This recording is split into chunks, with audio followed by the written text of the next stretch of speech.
자, 523-1 72페이지 기압과 바람을 보도록 할게. 자, 첫 번째 기압을 볼 건데, 자, 기압이라는 것은 공기의 압력을 이야기를 해주는 거고, 자, 이 공기의 압력을 우리가 다른 말로 표현하면 대기압 이렇게 표현을 해줄 수 있다는 거. 자, 그러면 압력이라는 게 뭐냐? 자, 압력은 단위 면적에 누르는 힘. 이걸 우리가 압력이라 불러줘. 자, 그래서 단위 면적당 힘이기 때문에, 자, 보통 단위가 뉴턴 퍼 제곱미터 이런 식으로 들어가게 된다는 거. 자, 퍼는 나누기란 뜻이야. 단면적에 누르는 힘. 단면적에 누르는 힘. 그래서 거기 보면 단위 넓이당, 자, 1제곱미터에 작용하는 힘을 우리가 압력이라 불러준다. 자, 그리고 이 공기 때문에 생기는 압력을 우리가 기압이라 불러주는 거고, 자, 이 기압의 작용 방향은, 자, 아래쪽만이 아니라 사방. 자, 모든 방향. 자, 모든 방향으로 이 기압이 작용을 하고 있다. 자, 예를 들어서, 자, 거기 피티병 이야기가 나오는데, 자, 피티병에 공기를 빼. 그러면 얘는 한쪽으로만 찌그러지는 게 아니라 사방으로 찌그러지거든? 그러니까 이 안에 공기를 빼면 기압을 느낄 수 있게 된단 말이야. 근데 사방에서 찌그러진다는 것 자체는 이 기압이 모든 방향에서 작용을 하고 있다. 그러니까 말하자면 중력 방향이 아니라 모든 방향으로 다 작용을 하고 있다는 것을 알 수가 있다는 거야. 자, 풍선도 그런 개념이야. 자, 이 풍선도, 자, 바람을 불어넣으면 동그랗게 퍼지잖아. 그러니까 말하자면 사방으로 압력이 작용을 하고 있는 거기 때문에, 자, 동그란 모양을 우리가 유지를 할 수가 있는 거거든. 그래서 이 기압은 모든 방향에서 작용을 하고 있고, 자, 책을 보면, 자, 물이 이렇게 담긴 유리컵에 위에다가 신문지를 딱 달아. 또는 종이로 딱 막아. 종이로 이렇게 딱 막고 얘를 거꾸로 해. 한 다음에 손을 딱 떼게 되면 되게 웃기게도 이 종이가 떨어지질 않아. 자, 그래서 자, 물을 담은 유리컵을 종이에 덮고 거꾸로 하게 되면 물이 쏟아지지 않는다. 이것도 마찬가지로 뭐야? 얘를 거꾸로 이렇게 했을 때, 자, 거꾸로 했을 때 이 밑에 쪽으로도 기압이 작용을 하고 있기 때문에 물이 떨어지지 않는다는 거야. 자, 그리고 그 옆에 그 플라스틱 이야기 나오고, 자, 신문지를 쫙 펼쳐놓고, 자, 자를 넣어서 얘를 들려고 하면 신문지가 잘 안 들려. 왜? 기압이 다 작용을 하고 있기 때문에. 그 기압은 생각보다 되게 큰 거야.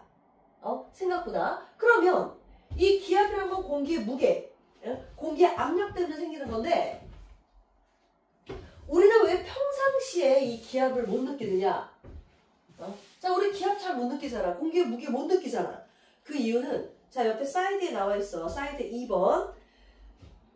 우리 몸 안에도, 자, 우리가 이렇게 있으면, 자, 외부에서 이 공기의 압력이 이렇게 가해지고 있어.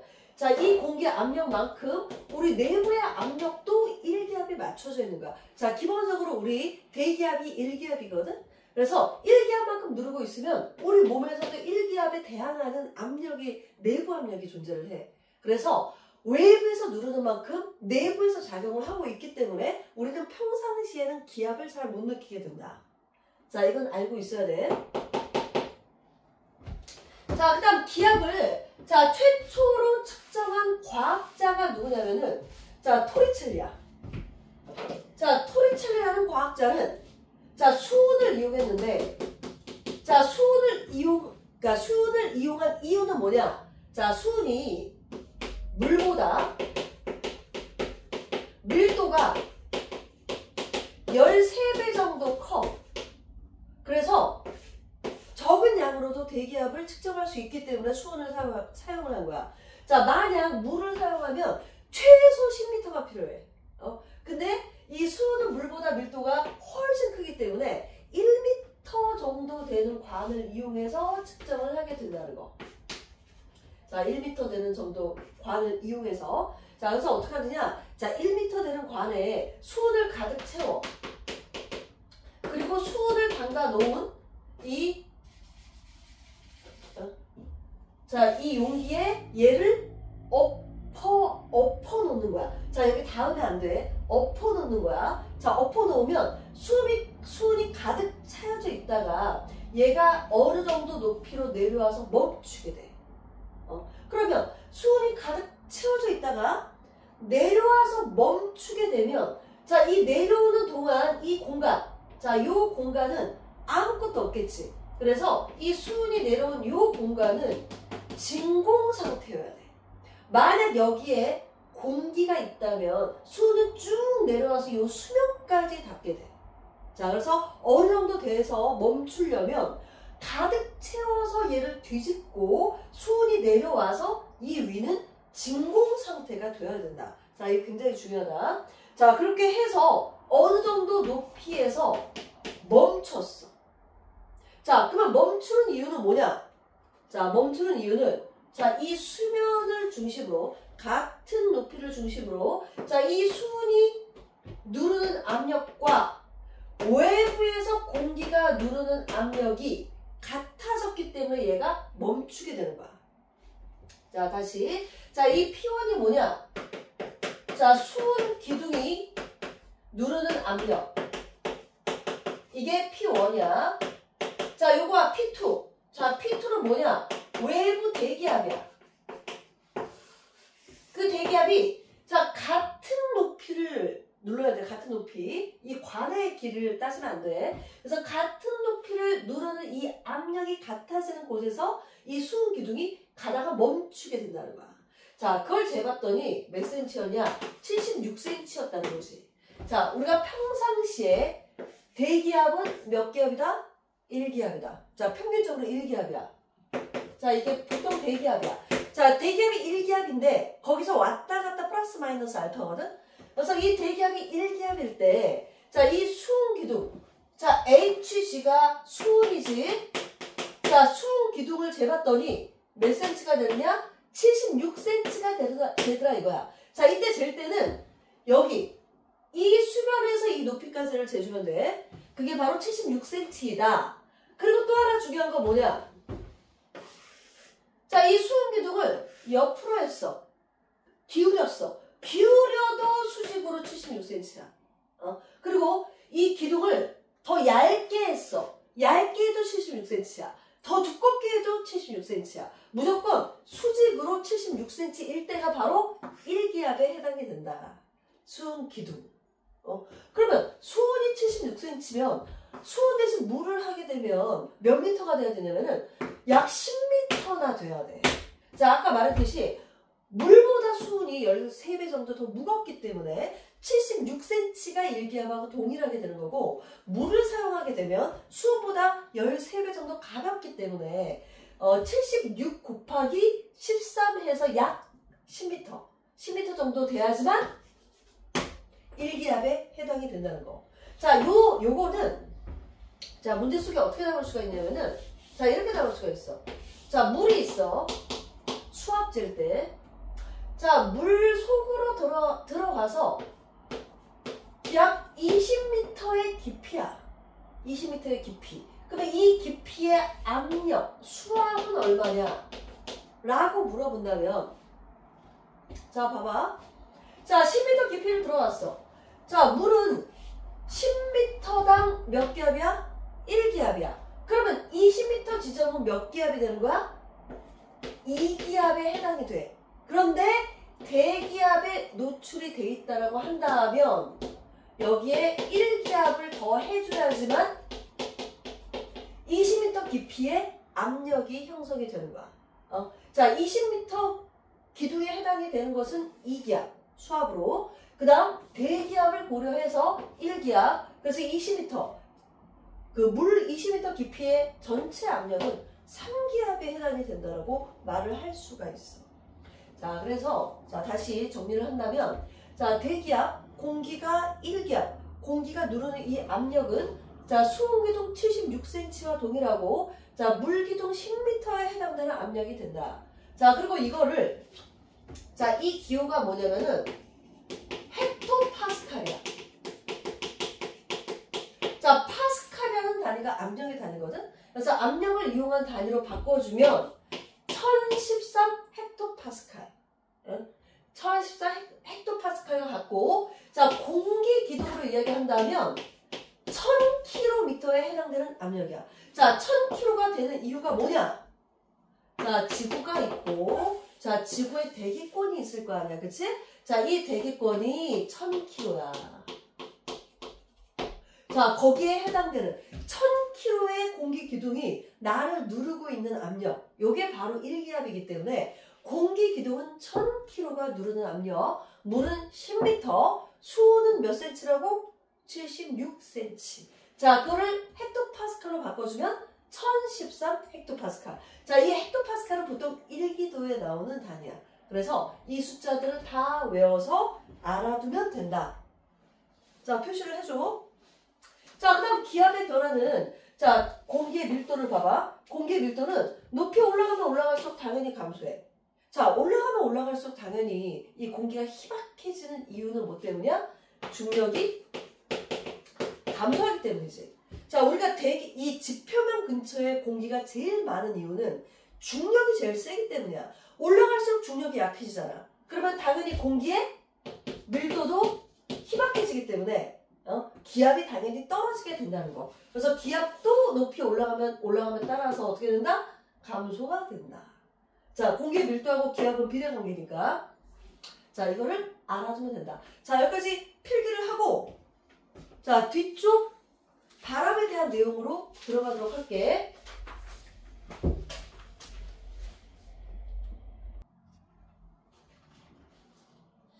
자, 74페이지 바람 쪽으로 들어가 볼게요. 바람. 자, 바람이라는 것은, 자, 공기의 흐름을 우리가 바람이라 불러주잖아. 자, 공기의 흐름이 생기는 이유는 뭐냐면은 기압 차이 때문이야.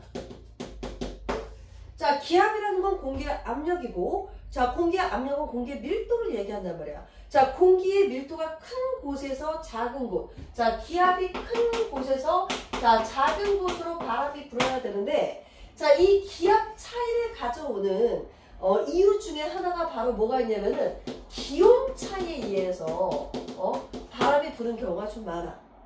기온 차이에 의해서. 자, 기온은, 자, 예를 들어서 이렇게 생각해 주면 돼. 자, 찬 공기가 있고 따뜻한 공기가 있어. 어느 게 더 무거워? 당연히 찬 공기가 더 무겁지. 왜? 찬 공기는 부피가 줄어든 상태고 따뜻한 공기는 부피가 팽창된 상태야. 그러면 밀도는 부피분의 질량이거든? 같은 질량인데 부피가 커지면 밀도가 작아질 거 아니야. 그리고 부피가 작아지면 밀도가 커질 거 아니야. 그래서 이 찬 공기는 밀도가 큰 상태이기 때문에 기압이 높은 상태야. 우리가 보통 고기압 이렇게 불러줘. 자, 따뜻한 공기는 부피가 팽창되어 있기 때문에 가벼워서 기압이 낮은 상태야. 자, 우리가 저기압 이렇게 불러줘. 항상 고기압에서 저기압으로 바람이 부는 거야. 자, 다시.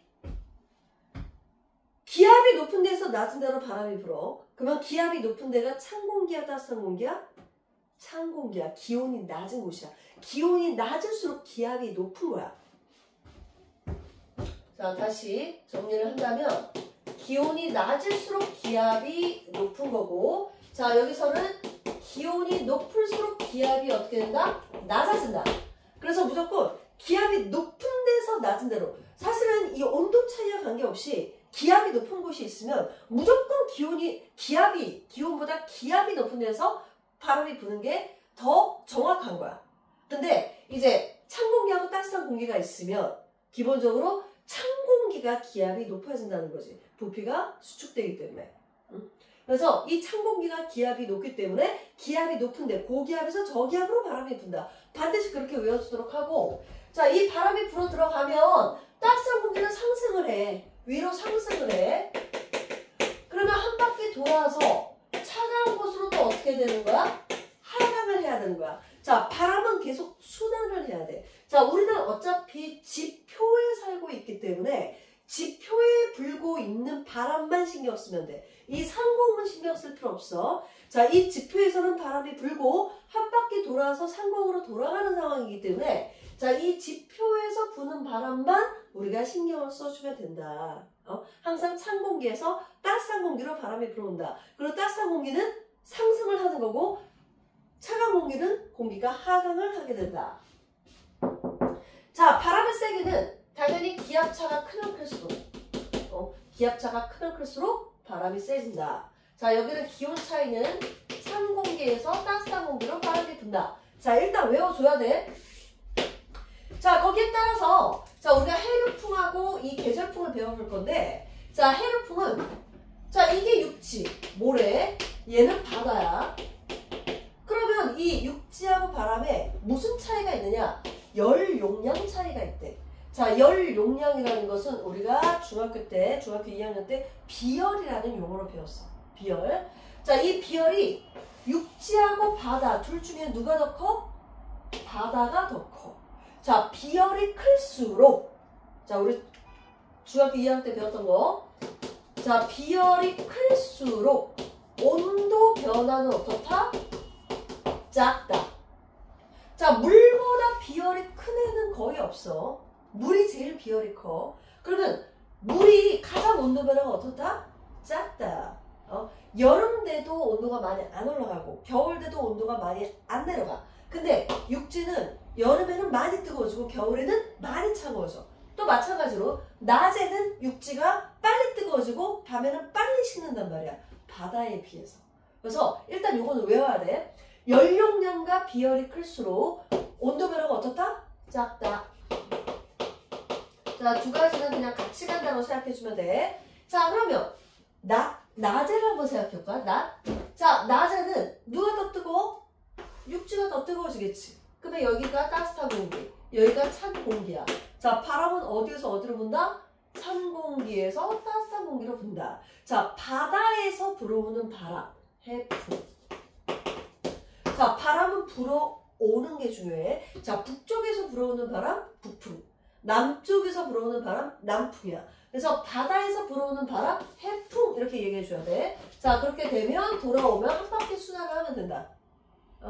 자, 그러면 밤에는 육지가 빨리 차가워지겠지.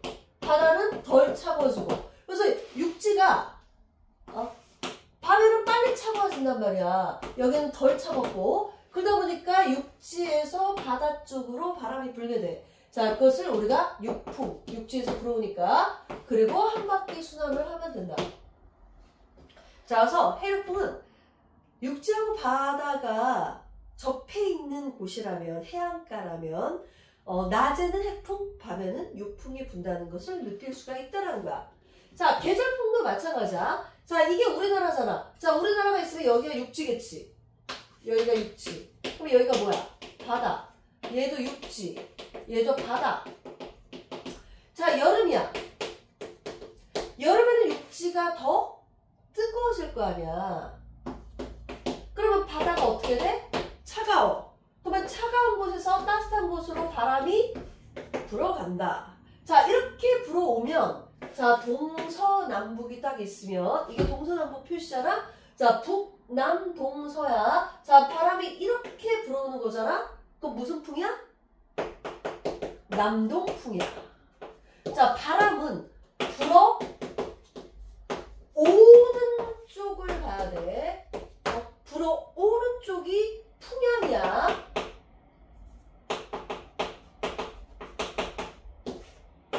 자, 불어오는 쪽이 풍향이라는 거. 자, 이렇게 동서남북 표시가 있으면 북, 남, 동, 서 해서 이렇게 불어가잖아. 남동풍, 동남풍이라고 말하지 않아.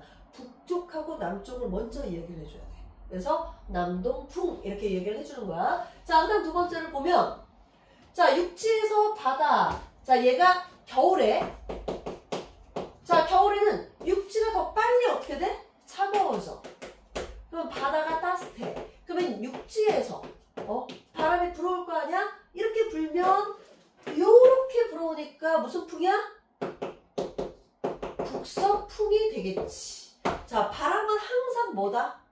불어오는 쪽.